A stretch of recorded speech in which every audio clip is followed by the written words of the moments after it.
బంగారు బలిని తాగటంతో అప్పటి వరకు చేసిన పాపాలు పోతాయని నమ్మకం చాలా మందిలో ఉంటుంది. అలాంటిది అసలు సిసలు బంగారు బల్లే కనిపిస్తే నమ్మటానికి కాస్త కొత్తగా ఉన్నా అది నిజం. తాజాగా బంగారు బల్లి కనిపించి అందరినీ విస్మయానికి గురి చేసింది. చాలా అరుదుగా ఉండే బంగారు బలులు ఇంకా ఉన్నాయని, అవి కూడా ఎక్కడో కాదు మన శేషాచల అడవుల్లో ఉన్న విషయం తాజాగా బయటపడినది. అంతరించే జాతుల్లో ఒకటిగా చెప్పే బంగారు బల్లులు ఈ మధ్యకాలంలో కనిపించడం లేదు.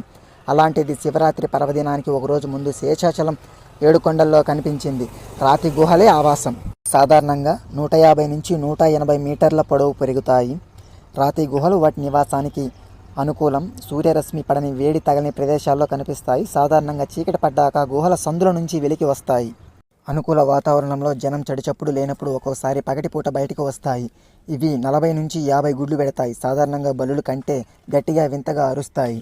శేషాచల అడవిలో శ్రీవారి ఆలయానికి వెనుక 3 కిలోమీటర్ల దూరంలోని చక్రతీర్థ 25 కిలోమీటర్ల